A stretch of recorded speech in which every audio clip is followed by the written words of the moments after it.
నమస్కారం, నా పేరు దివ్య. వార్తల్లో ముందుగా ముఖ్యాంశాలు.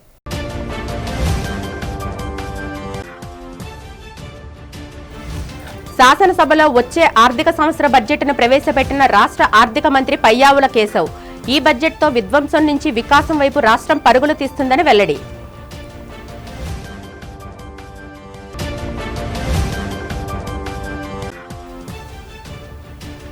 నూతన ఆర్థిక బడ్జెట్పై తీవ్ర విమర్శ చేసిన మండలి ప్రతిపక్ష నేత బొత్స సత్యనారాయణ.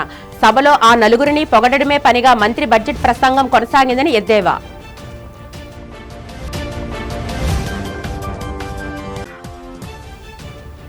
మధురవాడ వేదికగా అట్టహాసంగా ప్రారంభమైన national travel mart tour operators mega ఈవెంట్ను ప్రారంభించిన కీలక ప్రసంగం చేసిన మంత్రి దుర్గేష్.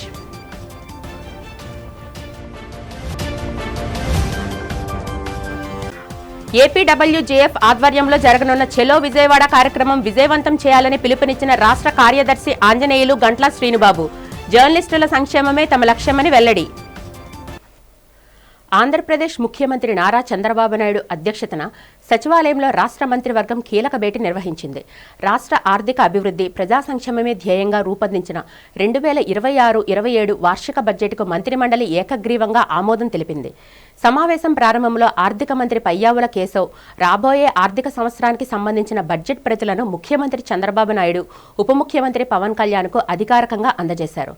బడ్జెట్లోని కేటాయింపులు, ప్రాధాన్యత రంగాలపై సుదీర్ఘంగా చర్చించిన అనంతరం మంత్రివర్గం దీనికి పచ్చజెండా ఊపింది.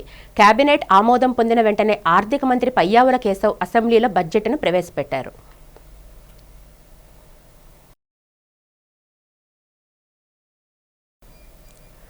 ఆంధ్రప్రదేశ్ రాష్ట్ర ఆర్థిక శాఖ మంత్రి పయ్యావుల కేశవ్ శనివారం అసెంబ్లీలో 2026-27 ఆర్థిక సంవత్సరానికి సంబంధించిన వార్షిక బడ్జెట్ను ప్రవేశపెట్టారు. 3,32,205.33 కోట్ల భారీ అంచనాలతో ఈ బడ్జెట్ను రూపొందించారు. విధ్వంసం నుంచి వికాసం వైపు రాష్ట్రాన్ని నడిపించడమే తమ లక్ష్యమని మంత్రి ఈ సందర్భంగా సభలో స్పష్టం చేశారు. రాష్ట్ర రాజధాని అమరావతి అభివృద్ధికి ఈ బడ్జెట్లో 6,000 కోట్లు కేటాయించడం విశేషం. మౌలిక సదుపాయాల కల్పనలో భాగంగా విద్యుత్ రంగానికి 13,934 కోట్లు, రోడ్లు, పోర్ట్లు, విమానాశ్రయాల అభివృద్ధికి 13,546 కోట్లు కేటాయించారు. పారిశ్రామిక అభివృద్ధి కోసం 3,161 కోట్లు కేటాయిస్తుందని నిర్ణయం తీసుకున్నారు. ఈ సందర్భంగా పయ్యావుల సభలో మాట్లాడుతూ, కూటమి ప్రభుత్వం అధికారంలోకి వచ్చాక పెట్టుబడిదారులకు అనుకూల వాతావరణం కల్పించామని పేర్కొన్నారు. స్వర్ణాంధ్ర 2047 విజన్ డాక్యుమెంటేషన్కు అనుగుణంగా కొత్త విధానాల ద్వారా స్పీడ్ ఆఫ్ డూయింగ్ బిజినెస్ దిశగా అడుగులు వేస్తున్నామని ఆయన వెల్లడించారు. గౌరవనీయులైన అధ్యక్ష, గౌరవ ముఖ్యమంత్రి వర్య, గౌరవ ఉప ముఖ్యమంత్రి వర్య మరియు గౌరవ సభ్యులారా, 2026-27 ఆర్థిక సంవత్సరానికి బడ్జెట్ ప్రతిపాదనలను ఈ గౌరవ సభ ఆమోదం కోసం ప్రవేశపెడుతున్నాను. ఈ బడ్జెట్ ఒట్టి జమా ఖర్చుల లెక్క మాత్రమే కాదు, 5 కోట్ల రాష్ట్ర ప్రజల ఆశలు, ఆకాంక్షలను నెరవేర్చేందుకు ఉద్దేశించిన రోడ్ మ్యాప్ ఇది. వరుసగా 3వసారి బడ్జెట్ సమర్పించడం నాకు దక్కిన అపూర్వమైన గౌరవం. ఈ అవకాశం ఇచ్చిన ముఖ్యమంత్రి చంద్రబాబు నాయుడు గారికి సర్వదా కృతజ్ఞుడిని. మా దృష్టిలో బడ్జెట్ అంటే కేవలం పద్దుల ప్రకటన కాదు, ఇది అంకెలకు అతీతం. రాష్ట్ర అభివృద్ధి, ప్రజా సంక్షేమాల్ని జోడెద్దుల బండిలా పరుగులు పెట్టించాలన్న మా దృఢ సంకల్పాన్ని బలంగా చాటి చెప్పే ఒక ప్రకటన.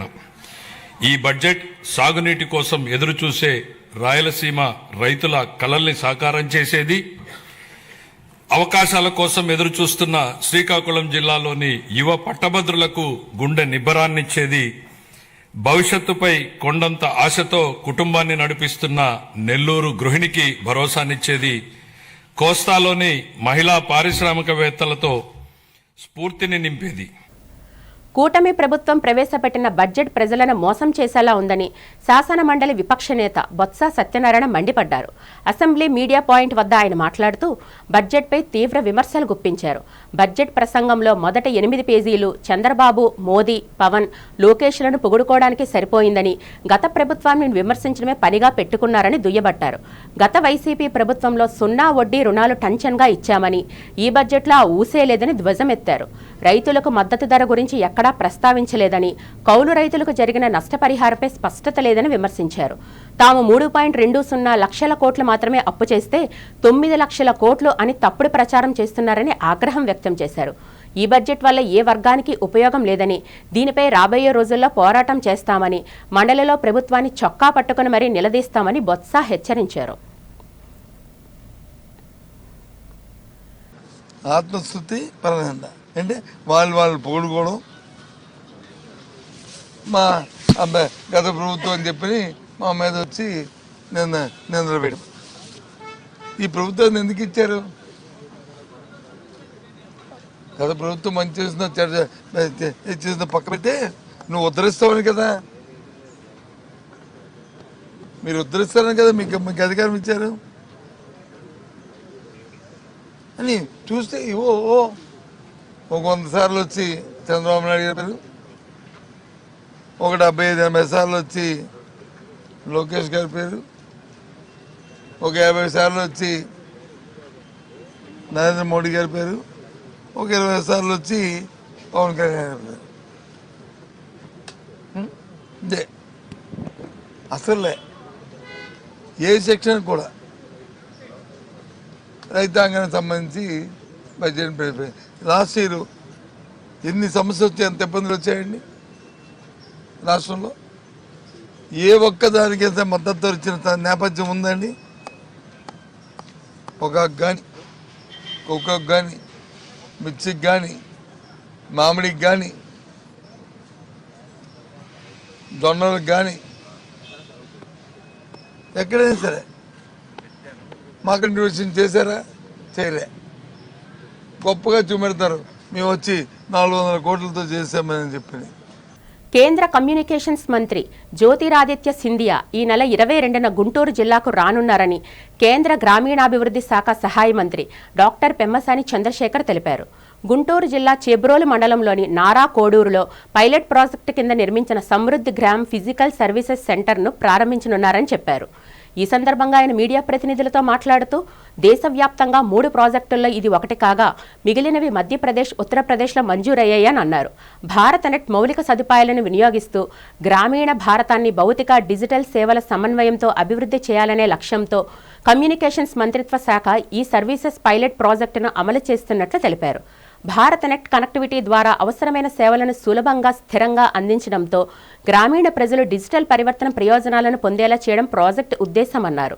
గ్రామీణ ప్రజలకు ఆరోగ్యం, వ్యవసాయం, నైపుణ్యాభివృద్ధి, ఈ-కామర్స్ వంటి పౌర సేవలను ఒకే కేంద్రంలో అందించడం జరుగుతుందని తెలిపారు. క్యాబినెట్ మంత్రి జ్యోతిరాదిత్య సింధియా గారు గుంటూరు వస్తూ ఉన్నారు. అందులో 2-3 పర్పస్లు ఉన్నాయి. ఒకటి మెయిన్ పర్పస్ ఆంధ్రప్రదేశ్కి భారత్ నెట్ ద్వారా రావాల్సినటువంటి డబ్బులు, వీటన్నిటి మీద గౌరవ ముఖ్యమంత్రి గారితో ఎంఓఈ చేసుకోవడం ఒకటి.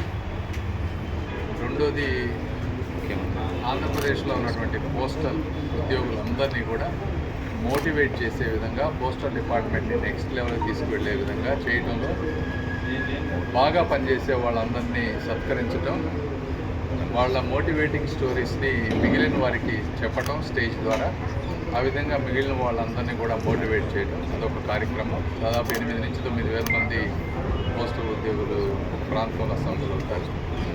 తర్వాత 3వ కార్యక్రమం వచ్చేటప్పటికి మా డిపార్ట్మెంట్ ఆఫ్ టెలికాం ద్వారా 3 గ్రామాలని సమృద్ధి విలేజ్ అని ఒక పైలట్ ప్రోగ్రాం తీసుకున్నాం. అంటే ఆ గ్రామంలో కావాల్సినటువంటి కమ్యూనికేషన్కి సంబంధించినటువంటివన్నీ కూడా ఒక ప్రాంతంలో పెట్టే విధంగా, అంటే టెలిహెల్త్ కానీ, సాయిల్ కార్డ్ టెస్టింగ్ కానీ, స్కిల్ డెవలప్మెంట్ కానీ, ఈ విధంగా అనేక ఫెసిలిటీస్ అంటే డ్రోన్ కానీ, ఇలాంటి ఒక 10 ఐటమ్స్ని ఒక ప్రాంతంలో పెట్టి ఒక మోడల్ విలేజ్ లాగా, పైలట్ లాగా టెస్ట్ చేస్తాము. ఆంధ్రప్రదేశ్ పర్యాటక రంగంలో నేషనల్ ట్రావెల్ మార్ట్ ఒక సరికొత్త అధ్యాయానికి నాంది అని రాష్ట్ర పర్యాటక, సినిమాటోగ్రఫీ శాఖ మంత్రి కందుల దుర్గేష్ అభివర్ణించారు. ఏపీ ప్రభుత్వం, association of domestic tour operators of India సంయుక్తంగా విశాఖలో నిర్వహిస్తున్న ఈ మెగా ఈవెంట్లో ఆయన ముఖ్య అతిథిగా పాల్గొన్నారు. టూర్ ఆపరేటర్లే పర్యాటక రంగానికి అసలైన బ్రాండ్ అంబాసిడర్లని మంత్రి కొనియాడారు. ఏపీలో తీర ప్రాంతం, గిరిజన సంస్కృతి, ఎకో అడ్వెంచర్ టూరిజంను ప్రపంచానికి చాటి చెప్పడమే ఈ మార్ట్ లక్ష్యమన్నారు. నూతన పర్యాటక పాలసీ 2024-29 ద్వారా పర్యాటక రంగానికి పరిశ్రమ హోదా కల్పించామని, సబ్సిడీలు, ఎస్సీ/ఎస్టీ రియంబర్స్మెంట్, స్టాంపు డ్యూటీ మినహాయింపులతో ఇన్వెస్టర్లకు పెద్దపీట వేస్తున్నామని తెలిపారు.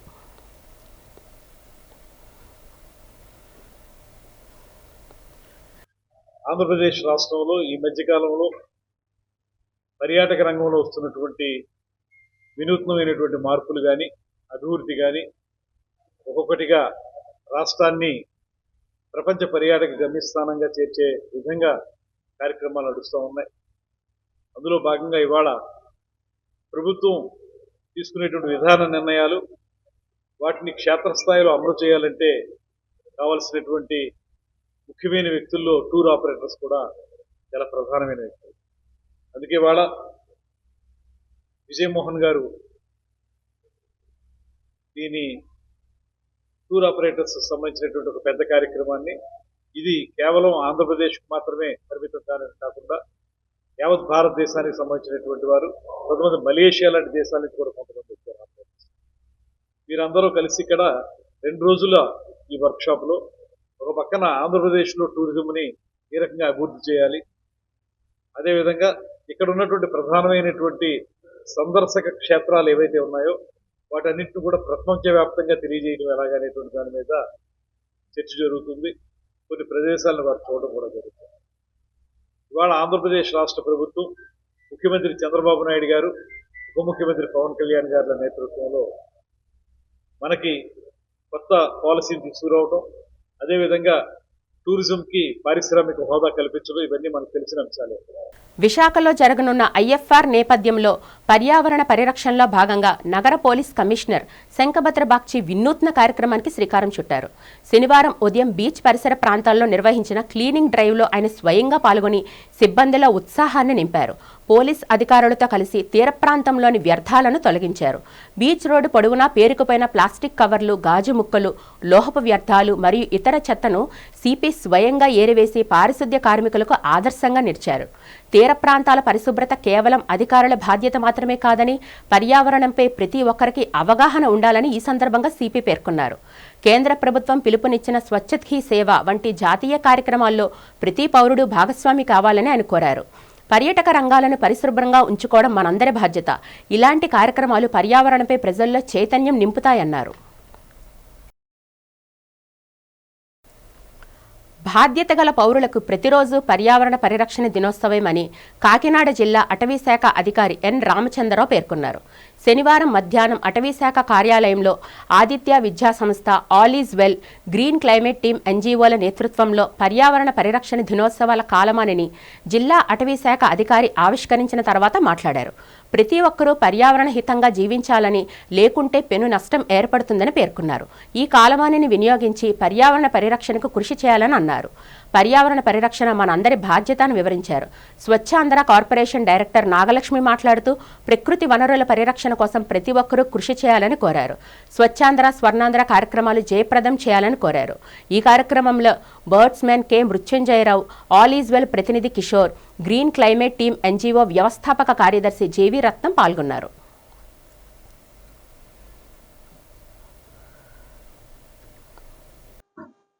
అలాగే స్వచ్ఛాంధ్ర డైరెక్టర్ గారు నాగలక్ష్మి గారికి, అలాగే ఆదిత్య అశ్విని మేడం గారికి, అలాగే ఇక్కడ వచ్చినటువంటి డిస్టింగ్విష్ గెస్ట్స్ అందరికీ నా నమస్కారాలు. అలాగే స్టూడెంట్స్ అందరికీ కూడా నా బెస్ట్ విషెస్. సో ఈరోజు మనం ఈ ఎన్వైరన్మెంటల్ క్యాలెండర్ ఇది లాంచ్ చేసుకున్నాము. ఇందులో ఏంటంటే డిఫరెంట్ ఎన్వైరన్మెంటలీ ఇంపార్టెంట్ డేస్ ఏవైతే ఉన్నాయో అవన్నీ కూడా ఈ క్యాలెండర్లో మెన్షన్ చేసి ఉన్నాయి. ఎప్పుడైనా ఆలోచించారా ఎందుకు మనకి ఈ డేస్ ఇంపార్టెంట్?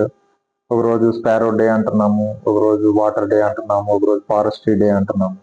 ఎప్పుడైనా ఆలోచించారా ఎందుకు మనం ఒక డే కింద జరుపుకుంటాము? అంటే ఆ ఒక్కరోజే మనం దాని గురించి మాట్లాడాలా? ఆ ఒక్కరోజే అది ఇంపార్టెంటా? సో దీని ఉద్దేశం ఏంటంటే అట్లీస్ట్ ఆ ఒక్కరోజన్నా మనం అది చాలా ఇంపార్టెంట్ యాక్టివిటీ, దాని కన్జర్వేషన్ అన్నది దాని గురించి డిస్కస్ చేయాల్సింది. ఒక రోజన్నా కేటాయించుకుంటే ఆ ఒక రోజు చాలా డీటెయిల్ గా డిస్కషన్స్, డిబేట్స్, ఓకే, అలాగే స్టూడెంట్స్ వరకు వచ్చేటప్పుడు దాని మీద క్విజ్ అని డిఫరెంట్ యాక్టివిటీస్ ఇన్వాల్వ్ అయితే అది మనందరికీ కూడా ఎక్కువ స్ప్రెడ్ అవుతుంది, రీచ్ ఉంటుంది అన్న ఉద్దేశంతో ఎన్వైరన్మెంటల్ డేస్ మనం సెలబ్రేట్ చేసుకుంటూ ఉంటాం. అసలు మనకి ఐడియా లేకుండా చాలా తప్పులు చేస్తున్నాం. మేము ఆల్రెడీ తెలుసుకుని మారాలనే ఉద్దేశంతో వచ్చాం. ఇక్కడికి వచ్చాక పెద్దవాళ్ళు చెప్పిన మాటలు కానీ అన్ని మార్పు కోసమే. మన కాకినాడలో అన్ని ఒక నెక్స్ట్ జనరేషన్ మనమే కాబట్టి మనమే మారితే మన ఫ్యూచర్ జనరేషన్ బాగుంటుంది. అది వాళ్ళ ఉద్దేశం, వాళ్ళు మనకిచ్చారు, మనం మారాలి. ఆల్రెడీ ఫారెస్ట్ యాక్టివిటీస్లో మేము ఉన్నాం కాబట్టి తెలుస్తుంది మాకు.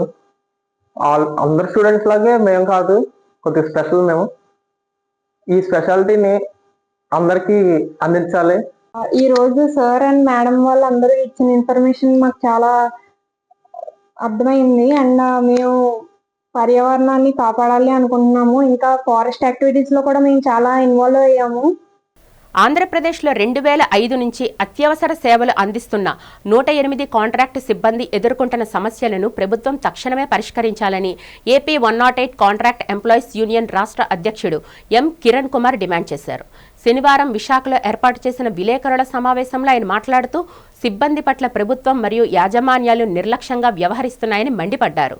ప్రస్తుతం ఉన్న పనివేళలను సవరించి 8 గంటల పని విధానాన్ని తక్షణమే అమలు చేయాలన్నారు. 108 విభాగంలో ఉన్న చిక్కుముడులను విప్పేందుకు ప్రత్యేకంగా ఒక ఐఏఎస్ అధికారిని నియమించి సమస్యలు పరిష్కరించాలని డిమాండ్ చేశారు. ప్రధానంగా ఈరోజు ఆంధ్రప్రదేశ్ రాష్ట్రంలో ఏపీ 108 సర్వీసు రాష్ట్ర ప్రజలకు అందిస్తున్నటువంటి సేవలు, ఆ సేవలలో ఉద్యోగులు ఎదుర్కొంటున్నటువంటి సమస్యలు, అదేవిధంగా ప్రభుత్వానికి కొన్ని సూచనలు, గత 19 సంవత్సరాలుగా ఈ 2025 ఆగస్టు 5వ తారీఖుకి 20 సంవత్సరాలు పూర్తి చేసుకున్నటువంటి ఈ 108 సర్వీసు ఈ ఆంధ్ర రాష్ట్రంలో పురుడు పోసుకొని రాష్ట్రాలే కాకుండా దేశాలే కాకుండా ఖండాంతరాలు దాటి సర్వీసును అందిస్తూ ఉంది. ఇప్పటికే కొన్ని లక్షల మందికి ప్రాణాలు పోసినటువంటి సర్వీసుగా పేరు గడించింది. దీనికి వివిధ రకాల ఉన్నత స్థాయిలో ఉన్నటువంటి కేంద్ర ప్రభుత్వ అవార్డులు వచ్చాయి. కానీ 2005లో ఎవరైతే ఉద్యోగంలో జాయిన్ అయ్యి యుక్త వయసులో ఈ సర్వీస్ అందించి రాష్ట్ర ప్రజలు ప్రాణాలు పోయాలనేటటువంటి ఆలోచనతో ముందుకు వచ్చినటువంటి యువతీ యువకులు ఈరోజు ముదుసల వయసులోకి 40 దాటిపోయినటువంటి పరిస్థితి ఉంది. ఉద్యోగులకి ఏదైతే రాష్ట్ర ప్రభుత్వం ప్రామిసెస్ ఇచ్చారో వాటన్నిటినీ నెరవేర్చమని ఈనాటి కార్యక్రమంలో చర్చించుకొని ఉత్తరాంధ్ర జిల్లాల యొక్క రీజనల్ సమావేశమే కాకుండా మరో రీజనల్ అయినటువంటి రాయలసీమ సమావేశాన్ని కూడా త్వరలోనే ఏర్పాటు చేయబోతూ ఉన్నాం.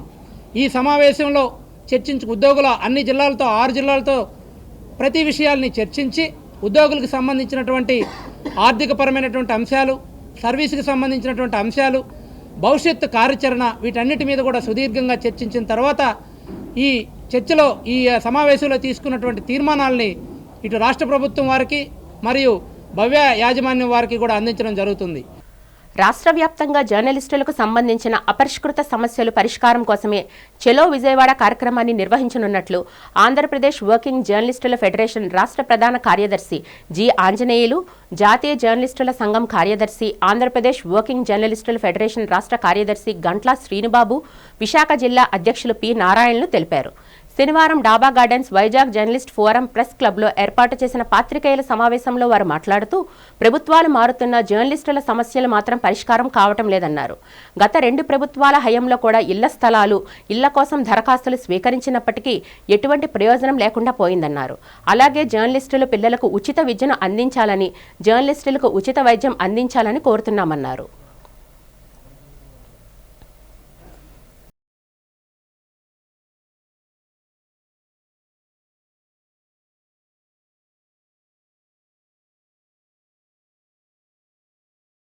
అందరికీ కూడా మహాశివరాత్రి పర్వదిన శుభాకాంక్షలు.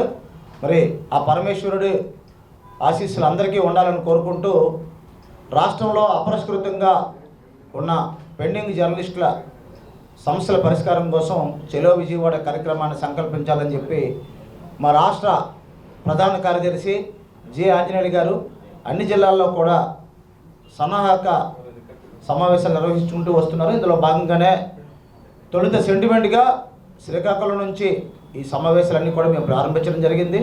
శ్రీకాకుళం, విజయనగరం, పార్వతీపురం, అల్లూరి జిల్లా, పాడేరు, అనకాపల్లి, తిరిగి విశాఖపట్నం చేరుకున్న తర్వాత ఈ నెల 18న రాష్ట్ర ఎక్కడేసిన సమావేశం ఉంది. చూసుకున్న తర్వాత మళ్ళీ రాయలసీమ జిల్లాలో పర్యటిస్తారు.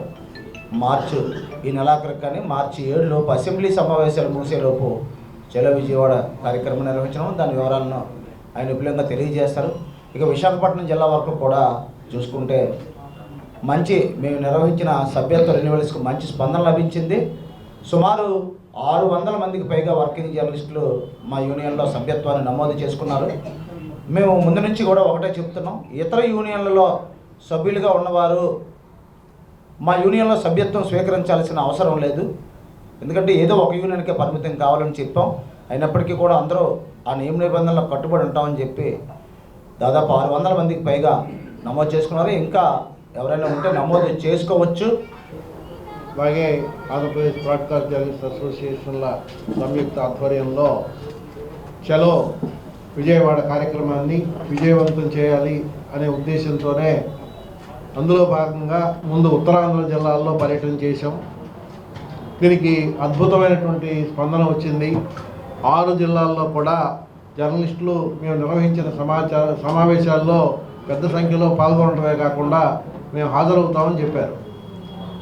సమస్యల గురించి ఆల్రెడీ శ్రీనిబాబు గారు వివరించారు. దాని గురించి నేను ప్రత్యేకంగా చెప్పాల్సిన అవసరం లేదు.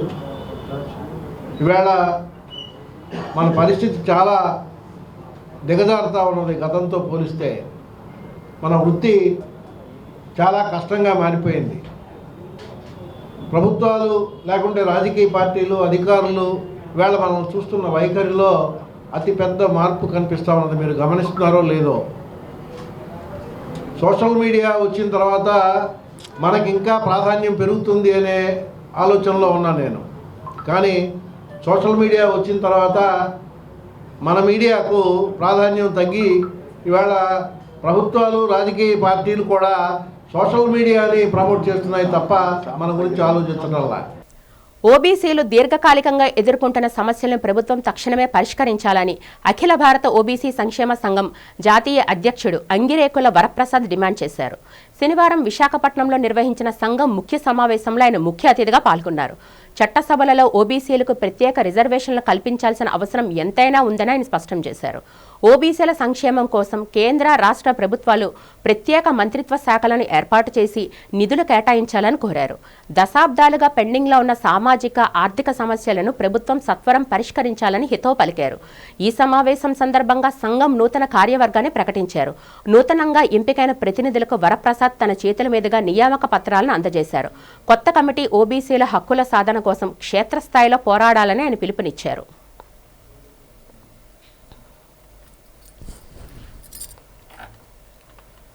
కేంద్ర మంత్రిమండలి దేశంలో ఉన్నటువంటి ఓబీసీల యొక్క 44% జనాభా లెక్కల్ని సేకరించడానికి సమగ్ర జనగణనలో ఓబీసీ కులగణన చేపడతామని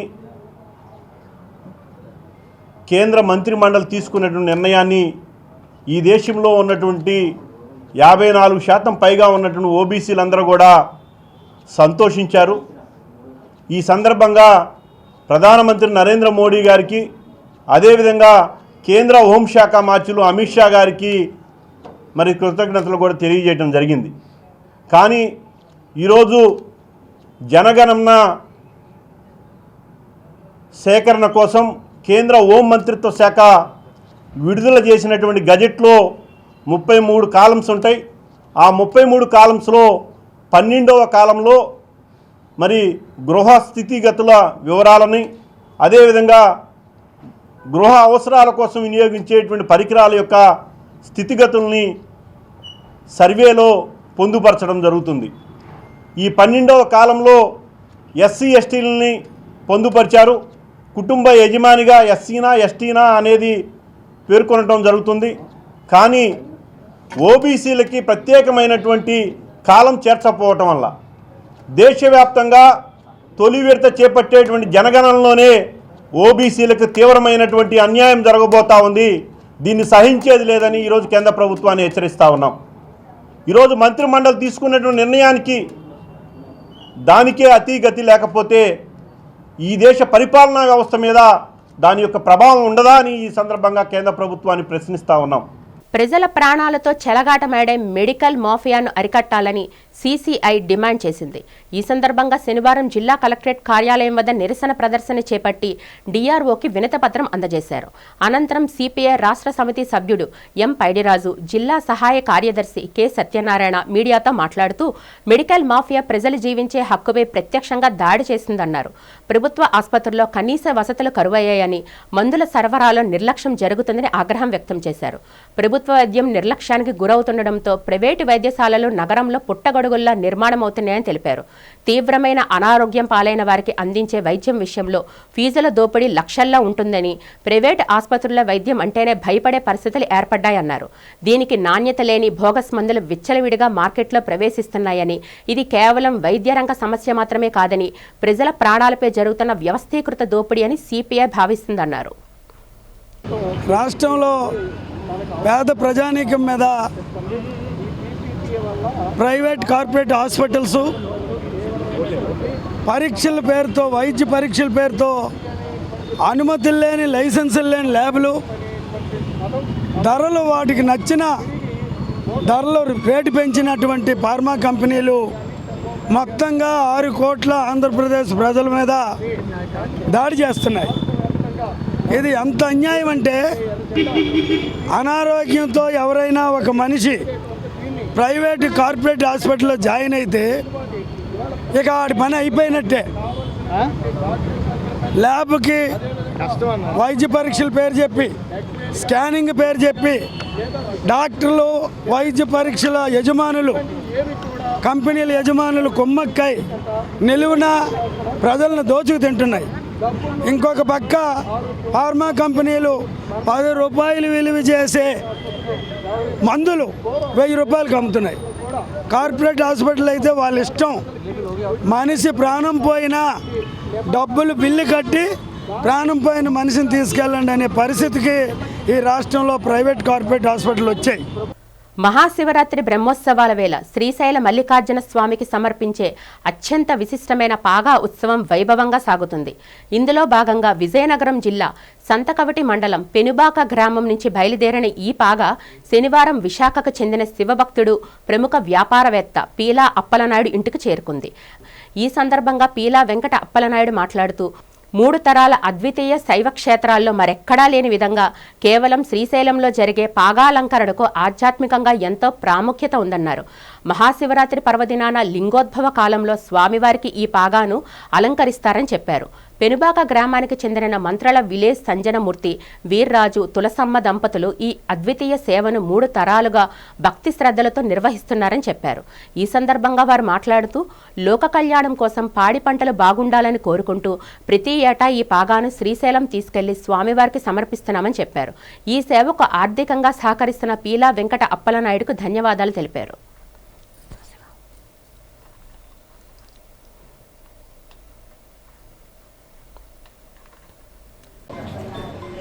అందరికీ నమస్కారం. ఓం నమః శివాయ. ప్రతి సంవత్సరం పెనుబాక గ్రామం, పక్క గ్రామాల నుంచి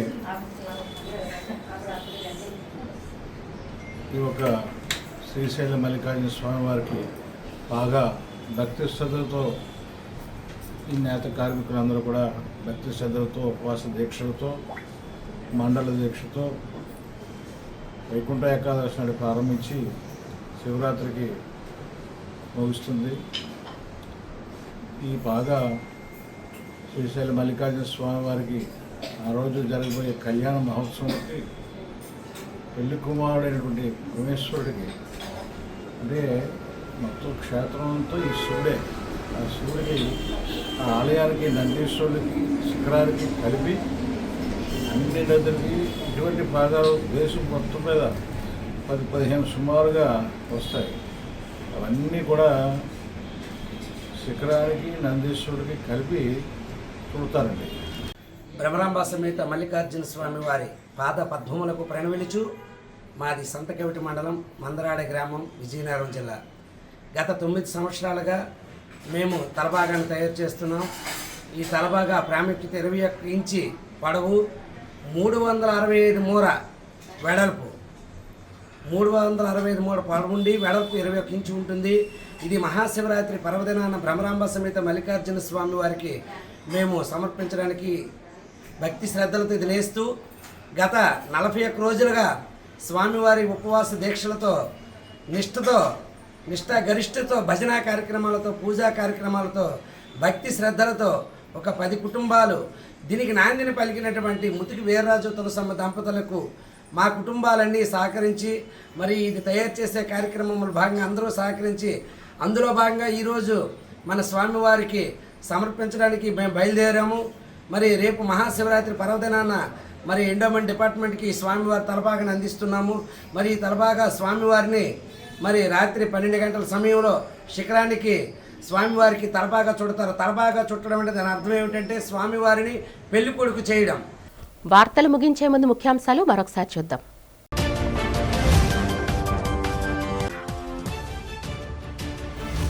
శాసనసభలో వచ్చే ఆర్థిక సంవత్సర బడ్జెట్ను ప్రవేశపెట్టిన రాష్ట్ర ఆర్థిక మంత్రి పయ్యావుల కేశవ్. ఈ బడ్జెట్తో విధ్వంసం నుంచి వికాసం వైపు రాష్ట్రం పరుగులు తీస్తుందని వెల్లడి.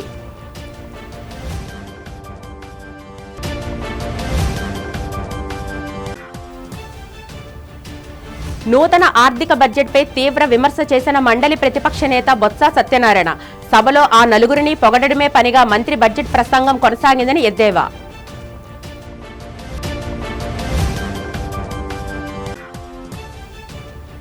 మధురవాడ వేదికగా అట్టహాసంగా ప్రారంభమైన national travel mart tour operators mega ఈవెంట్ను ప్రారంభించిన కీలక ప్రసంగం చేసిన మంత్రి దుర్గేష్.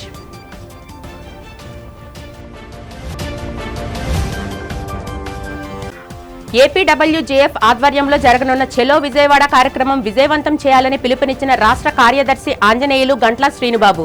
జర్నలిస్టుల సంక్షేమమే తమ లక్ష్యమని వెల్లడి. ఈ వార్తలు ఇంతటితో సమాప్తం. నమస్కారం.